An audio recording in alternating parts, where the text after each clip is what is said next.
Je suis allé voir Barbie. Ouais, ouais, je rigole pas. Je suis allé voir Barbie et vu que je m'en veux un peu d'avoir perdu mon temps à regarder cette daube, eh bien, je vais essayer de rentabiliser un minimum, quoi. On va essayer de rentabiliser un minimum en faisant une critique définitive de ce film. La première chose qu'on doit élucider, c'est pourquoi je me suis retrouvé à aller voir Barbie. J'ai une bonne excuse. J'étais avec ma femme et ma sœur. Voilà. De temps en temps, on se fait ça, on se fait un ciné. Vous devez comprendre que, en général, enfin voilà, on connaît les horaires du ciné, on y va et on regarde à peu près n'importe quoi. Et là, on avait le choix entre un film français qui s'appelle Une nuit et Barbie. Et on s'est dit, en gros, au moins Barbie, voilà, ça fera quelque chose, au moins ce sera un peu joli, au moins ce sera pas cheap, et puis surtout, au moins ce sera peut-être bon délire, parce que si vous voulez, le film français, c'est quoi? De ce que j'en ai compris, c'est encore un film d'adolescents, vous voyez. C'est des gens qui ont l'âge d'avoir une famille, une maison, des thunes, qui ont l'âge d'avoir un projet, mais c'est encore des adolescents qui, voilà, se rencontrent dans un train, ils savent pas trop pourquoi, ils savent pas trop ce qu'ils font, ils savent pas trop de quoi sera fait demain. Enfin, voilà, encore des films pour adultes dégénérés, donc ça ne m'intéresse pas du tout, et je me suis dit, bah voilà, au moins Barbie, ce sera un petit peu fun, ce sera un petit peu bon délire, mais voilà, nous sommes donc allés voir Barbie. Ça c'est pour les excuses. La section qu'est-ce que je foutais dans ce film. Alors quand je dis je pensais que c'était bon délire, je suis pas naïf, hein. Je savais bien que c'est plus possible aujourd'hui de faire un film premier degré sur Barbie, donc je savais que ça allait être quelque chose d'un petit peu méta, et je me demandais dans quel sens ça allait aller, comment est-ce qu'ils allaient se débrouiller de ça, parce que c'est pas possible aujourd'hui de dire j'aime Barbie. Aujourd'hui on n'a pas le droit de dire j'aime les Barbie, parce que c'est tellement devenu un cliché que oui mais pourquoi est-ce que les femmes devraient être belles, pourquoi est-ce que les femmes devraient être des femmes, qu'est-ce que c'est qu'une femme d'abord, etc.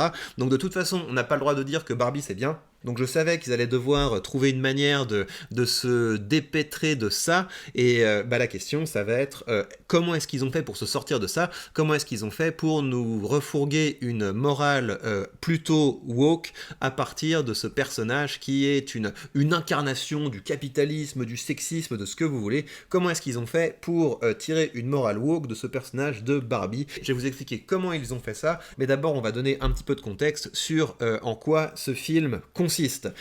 Oui, je vais spoiler, hein, donc si vous comptez aller voir Barbie, et si vous avez peur de vous faire spoiler, bah voilà, allez voir des vidéastes qui en ont quelque chose à foutre.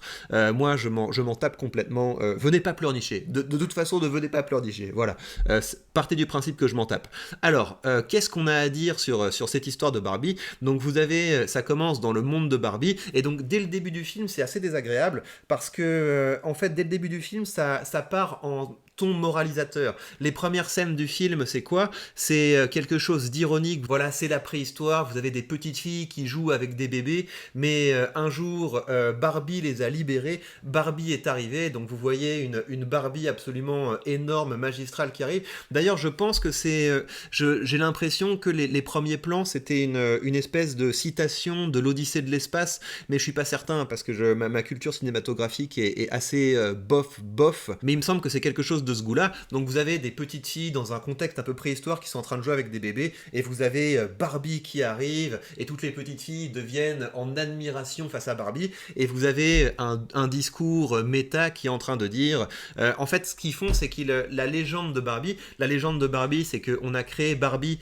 pour libérer les femmes, donc c'est-à-dire que Barbie peut être policier, Barbie peut être docteur, Barbie peut être tout ce qu'elle veut, et donc le projet de la créatrice de Barbie, c'était de donner un idéal aux petites filles pour qu'elles aient envie de se dépasser, pour qu'elles aient envie d'obtenir plus de pouvoir. Aujourd'hui, évidemment, le récit a changé. Le récit officiel, c'est Barbie a mis la pression aux petites filles pour leur imposer d'être féminines, mais elles n'ont peut-être pas envie d'être féminines, pour leur imposer d'avoir envie de faire leurs preuves, mais peut-être qu'elles n'ont pas envie de faire leurs preuves. D'ailleurs, qui sommes-nous pour leur exiger de vouloir faire des preuves, enfin, etc. Et donc, dès le début, la manière dont il raconte l'histoire de Barbie, c'est de façon tout à fait ironique. Barbie a sauvé les femmes, etc. Et donc à chaque fois il y a un contre-discours pour montrer non mais on a bien vu, hein, on a bien vu que c'était pas vrai, on a bien vu que c'était ironique. Et donc dès le début en fait, il nous montre que c'est un double discours. Donc avant même d'être immergé dans le monde de Barbie, il pète le quatrième mur pour être sûr que le public a bien compris, hein, on a bien compris. Et ça pour moi c'est un des principaux problèmes de ce film, c'est qu'il est extrêmement lourd. Ils ont tellement besoin de souligner les différentes mécaniques qu'ils nous prennent vraiment pour des débiles. Et ils ont raison, hein, parce qu'on n'est pas très intelligent. On n'est pas très intelligent de tolérer qu'on nous parle comme ça. Donc ensuite on rentre dans l'univers de Barbie. Là il nous laisse un petit peu plonger dans l'histoire. Et l'univers de Barbie c'est pas mal fait, vous voyez, c'est quand même assez joli, assez clean. Les acteurs sont chouettes. Moi je connaissais pas Margot Robbie, hein, de toute façon je m'en tape un petit peu du monde du cinéma. Je connais Ryan Gosling parce que j'ai bien aimé le film qui s'appelle Drive, et je crois que c'est ce mec qui joue dans La La Land, et La La Land c'est pas mal. C'est bien La La Land, c'est un chouette film, moi j'ai passé un moment en regardant ça. Drive, j'ai trouvé ça, ouais, c'était assez cool Drive, c'était original à l'époque où c'est sorti. Ce que je dirais sur l'univers de Barbie, ce qui est un petit peu juste, c'est que on voit tout de suite qu'il est tout petit. Enfin voilà, on voit tout de suite que c'est un tout petit univers. Je pense que c'est voulu, mais voilà, l'univers de Barbie ne fait pas rêver. Enfin, je pense qu'il n'est pas fait pour faire rêver. Je pense qu'il est fait pour nous dire, regardez, on a bien vu que c'était du toc, on a bien vu qu'on était ironique.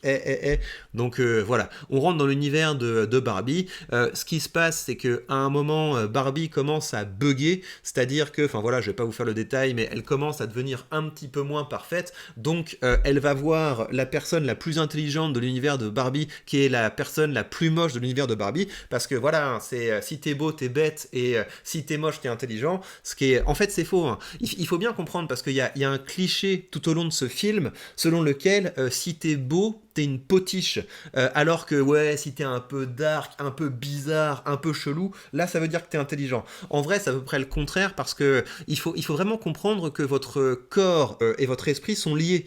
C'est-à-dire que si vous laissez votre corps à la dérive, vous laissez également votre esprit, votre mental à la dérive. Donc je sais que c'est devenu un cliché de dire que les gens qui ont un bon corps sont forcément débiles, mais ça c'est un cliché qui a été inventé et diffusé par le fait que la majorité des gens prennent pas assez soin d'eux, et vont à la dérive. Et donc pour se rassurer, ils disent ouais, les gens qui sont beaux, au moins ils sont bêtes. En fait c'est pas vrai. Si vous faites du sport régulièrement, vous vous aérez l'esprit et vous êtes sans doute en bien meilleure santé intellectuelle, parce que, enfin voilà, un esprit sain dans un corps sain. Bref, Barbie commence à bugger, donc elle va voir le grand sage qui est une meuf chelou dans cet univers, et cette meuf chelou lui explique toute une théorie. Tu commences à bugger parce que la personne qui joue avec toi dans le vrai monde commence à avoir des idées noires, donc si tu veux retrouver ton apparence normale, tu vas devoir retrouver cette personne et régler les choses. Et ce qui se passe, c'est qu'elle fait un voyage initiatique. Ce voyage initiatique l'éveille, elle réalise que finalement c'est beaucoup mieux d'être dans un monde imparfait que d'être dans un monde parfait. Et à la fin de ce voyage, Barbie décide de devenir une humaine, et histoire de bien démystifier tout le truc, la dernière scène du film, oui vous voyez je spoil, la dernière scène du film, c'est Barbie qui va chez le gynéco parce qu'elle a enfin des vrais problèmes d'humain. Donc l'objectif c'est de péter tout cet imaginaire que les petites filles ont pu avoir de en fait c'est chouette une jolie fille, en fait c'est chouette une jolie femme qui réussit. Non, tout ça c'est des bêtises qu'on vous a mis dans la tête. Vous avez le droit d'être moche et raté, et c'est d'ailleurs très bien. Alors dans cet univers il y a aussi des Ken, et c'est là que ça me fait rire, et c'est là qu'on va aborder la morale de ce film. Et si vous voulez, ce qui est intéressant avec la morale de ce film, c'est que il y a pas mal de gens qui le voient en se disant, en fait c'est subversif, vous voyez, en fait c'est assez intelligent. Pourquoi c'est assez intelligent? Parce qu'ils mettent dos à dos le fait que le monde normal ne marche pas parce que c'est un patriarcat, le monde normal est moche et problématique parce que c'est un patriarcat, mais le monde de Barbie, qui est une sorte de matriarcat, est aussi tout à fait problématique et déconnant. Donc je vais y revenir, mais en tout cas, dans le monde de Barbie, vous avez les Ken qui ne vivent que dans le regard des Barbie. Et c'est la problématique du personnage de Ryan Gosling, c'est que c'est un personnage qui ne sait pas trop ce qu'il fait, il ne sait pas trop quelle est sa fonction dans le monde, il sait que sa seule vocation, c'est d'être regardé par Barbie, sa journée est illuminée si Barbie le regarde,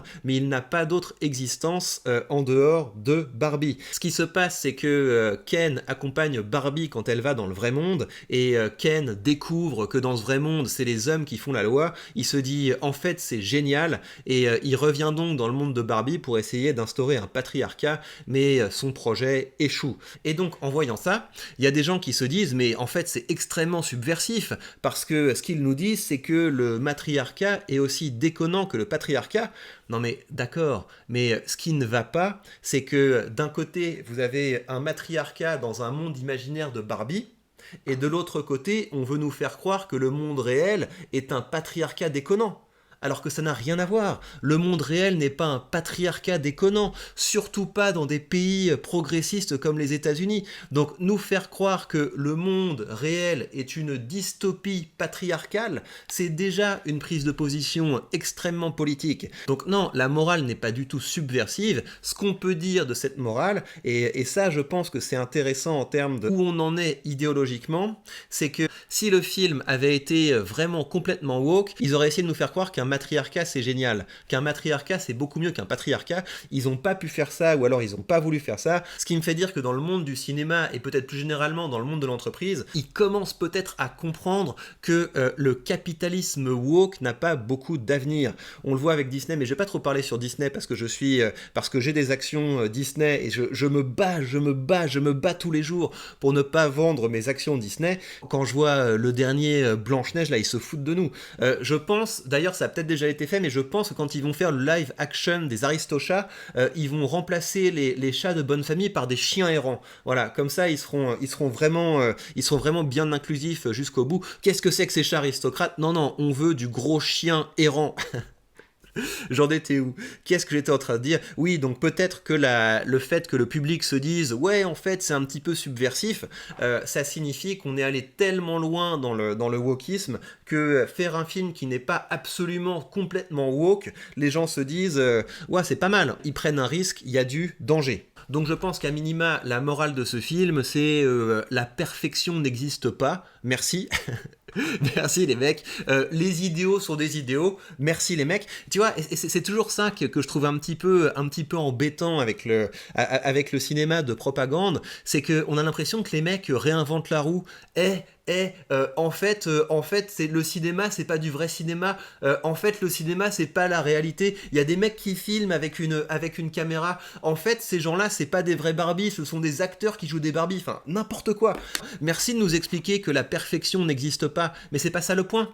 Le point, et c'est pour ça que moi, je ne jetterai pas Barbie à la poubelle, c'est que c'est quoi une Barbie ? Une Barbie, c'est une version hypée de la femme, et se dire plus tard, j'ai envie d'être médecin ou présidente, et en plus d'être super fraîche, bah voilà, ça peut être quand même un projet qui est pas délirant à se mettre dans la tête. Moi, quand je vois Ryan Gosling, parce que Ryan Gosling, il est particulièrement beau gosse pour ce film, il a vraiment les muscles qui sont bien dessinés. Moi, quand je vois Ryan Gosling dans ce film, je suis pas en train de me dire mais arrêtez de me mettre la pression, moi j'ai envie de pouvoir boire des bières dans mon canapé. Non, moi quand je vois un mec qui est sculpté comme ça, j'ai envie de me dire bah vas-y, tu adoptes un rythme encore plus sain, tu fais du score encore plus régulièrement, il y a pas de raison que ce mec soit beaucoup plus beau gosse que toi. Tu peux te sortir les doigts, tu peux aller plus loin que ça, tu peux te défoncer. Mais non, on n'a plus le droit de dire ça. Ça, c'est de la violence, voilà. C'est de la violence. Nous montrer qu'on pourrait devenir des meilleures versions de nous-mêmes, c'est une violence inacceptable. Donc non, Barbie n'est pas subversif. Ce qu'on peut dire, c'est qu'il n'est pas extrémiste dans le woke, mais il est juste, voilà, c'est juste une morale plan-plan. La perfection n'existe pas, il vaut mieux apprendre à vivre avec l'imperfection. Bref. Alors, est-ce que j'ai encore quelque chose à dire sur ce chef-d'œuvre? Je dirais qu'il y a quand même pas mal d'éloges de la laideur. Et c'est là, si vous voulez, qu'on se rend compte que ces gens, en prétendant dénoncer les idéaux, sont en fait en train de mettre en avant des trucs encore plus idéalistes. C'est que vous avez une scène notamment où, donc évidemment, hein, vous avez, là on le voit pas très bien, mais vous avez évidemment des Barbies de toutes les ethnies, de toutes les formes, de tous les âges, etc., pour que ce soit bien inclusif. Et vous avez notamment une Barbie obèse. et cette Barbie obèse est censée être super bonne. Donc c'est en gros, cette Barbie obèse, les mecs se mettent à quatre pattes devant elle, en mode « Waouh, qu'est-ce qu'elle est belle, je suis absolument envoûté par sa beauté », bah elle est obèse quoi. Dans le vrai monde, les mecs se mettent pas à genoux devant ça, il faut pas déconner. Et je pense que c'est une assez mauvaise idée de marteler ce message, ouais, aimez-vous comme vous êtes, etc. Non, le propre de l'humain, c'est justement de pas rester enfermé dans son déterminisme. Le propre de l'humain, c'est d'essayer de faire un petit peu mieux. Voilà, si c'était pas le propre de l'humain, on se serait fait poutrer par les autres animaux. Je vous rappelle que nous, on n'est pas né avec une fourrure, on n'est pas né avec des griffes, on n'est pas né avec des crocs, on est né avec une main. La main, c'est un outil qui, a priori, on s'en sort mieux dans la nature si on a quelque chose de plus déterminé qu'une main, comme des crocs ou des sabots, mais avec notre main, on a été capable d'inventer des outils qui nous ont permis d'être bien plus forts et bien plus adaptés que la plupart des autres animaux. Donc le propre de l'homme, c'est grâce à son intelligence et à sa volonté de s'extraire de sa condition. Donc je terminerai là-dessus, un film comme Barbie et comme toute cette culture woke gauchisante, ce sont des propos anti-humanistes. Oui, non, il y a une dernière chose en fait qui me gêne avec ce genre de film, c'est que c'est tellement dans la caricature que je sais pas quand ils essaient d'être sérieux, vous voyez, quand Barbie vient dans le monde réel, donc évidemment les personnages qui jouent avec elle, les personnages qu'elle rencontre, ce sont je pense c'est des latinos, et la fille latino, c'est une caricature. C'est une caricature en mode ouais, je suis trop dark, ouais, je dénonce le capitalisme, etc.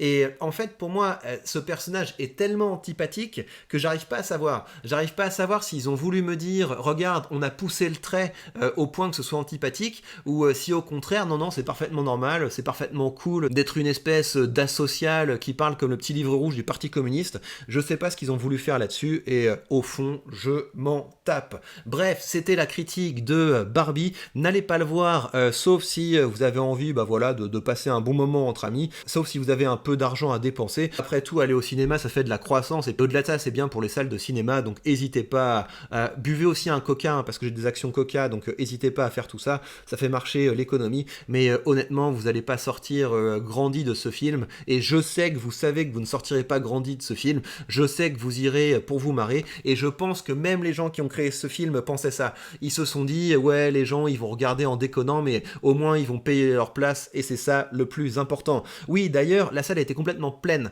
C'était plein de ouf, si bien qu'on a chopé presque les dernières places du film, et il y avait encore une queue immense derrière nous, donc ils ont fait salle comble pour la première. C'est ouf, je m'attendais pas du tout à ce truc, et je serais arrivé une minute plus tard, j'aurais pas eu de place.